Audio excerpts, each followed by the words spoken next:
আসসালামু আলাইকুম my dear students. আজকে আমরা এসএসসির ফিজিক্স বইয়ের ৬ষ্ঠ অধ্যায় তোমাদের বস্তুর উপর তাপের প্রভাবের কিছু এমসিকিউ সমাধান করব। প্রথম এমসিকিউটা হচ্ছে ১ ক্যালোরি ইকুয়াল টু কত জুল? মাই ডিয়ার স্টুডেন্টস, আমি একটু কোয়েশ্চেনের অ্যান্সারগুলো একটু ঢেকে দেই যাতে এতে তোমার জন্য ভালো হবে। ১ ক্যালোরি ইকুয়াল টু কত joule? My dear students, ১ calorie equal to হচ্ছে 4.2 জুল। তোমরা মনে রাখবে ক্যালোরি হচ্ছে বড় একক, জুল হচ্ছে ছোট একক। তাই ১ ক্যালোরিকে ভাঙালে তুমি পাবে 4.2 জুল, মানে অনেক বেশি পাবে। কারণ হচ্ছে ক্যালোরি বড় একক। ঠিক আছে? এভাবে মনে রাখবে। পরবর্তী প্রশ্ন, নিচের কোনটি এক প্রকার শক্তি? তাপ, তাপমাত্রা, calorie, organ. My dear students, তাপ হচ্ছে এক প্রকার শক্তি, তাপমাত্রা হচ্ছে তাপের অবস্থার পরিমাপক। ঠিক আছে? আর ক্যালোরি হচ্ছে শক্তি এক প্রকার একক।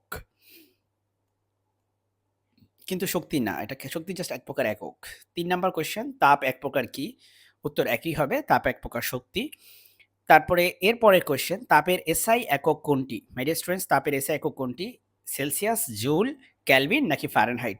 তোমরা জানো যে তাপের এসআই একক হচ্ছে কত? জুল হবে, তাই না? তাপের এসআই একক হচ্ছে জুল। ওকে? নেক্সট কোয়েশ্চেন হচ্ছে ১ জুল তাপ কত ক্যালোরির সমান? মাই ডিয়ার স্টুডেন্টস, তোমরা জানো যে ১ ক্যালোরি মানে হচ্ছে 4.2 জুল।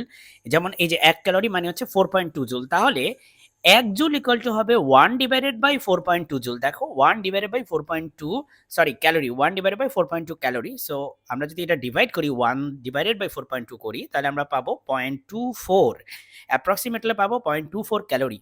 এখান থেকে তুমি আন্দাজ করতে পারো যে ১ জুল মানে মাত্র 0.24 ক্যালোরি। তার মানে জুল নিশ্চয়ই ছোট একক, ক্যালোরি হচ্ছে বড় একক। একটু কেয়ারফুল থাকবা। তোমাদের কিন্তু ২ টাইপের কোয়েশ্চেনই আসে। ১ ক্যালোরি সমান কত জুল? তুমি উত্তরে বলবা 4.2 জুল।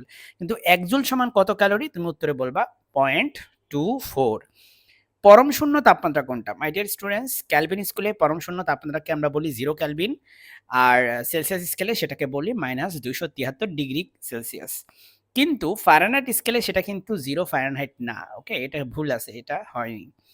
সুতরাং তোমার উত্তর হবে 0 ক্যালভিন এবং হচ্ছে -২৭৩ ডিগ্রি সেলসিয়াস। উত্তর হচ্ছে ঘ হবে। কারণ ঘতে অপশনে দেখো 1 আর 3 দুইটাই দেওয়া আছে। ওকে? আশা করি বুঝতে পারতেছো।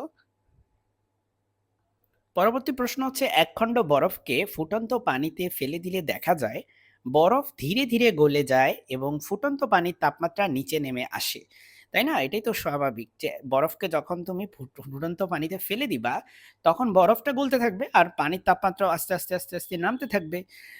পানি ও বরফের তাপের আদান-প্রদান কতক্ষণ চলবে? দেখো, যতক্ষণ না পর্যন্ত পানি এবং বরফ এই ২ টা তাপমাত্রা সমান হয়ে যায়, ততক্ষণ পর্যন্ত এটার হচ্ছে আদান-প্রদান ঘটতে থাকবে। তাপমাত্রা সমান না হওয়ার আগ পর্যন্ত তাপের আদান-প্রদান ঘটতে থাকে। এটা তোমরা সবসময় মাথায় রাখবা। যে ধরো যে তুমি একটা উদাহরণস্বরূপ ধরো আমরা একটা স্টিলের একটা বোল সেটাতে হচ্ছে গরম করলাম, ঠিক আছে? আর আছে পানি নিলাম, পানিটা।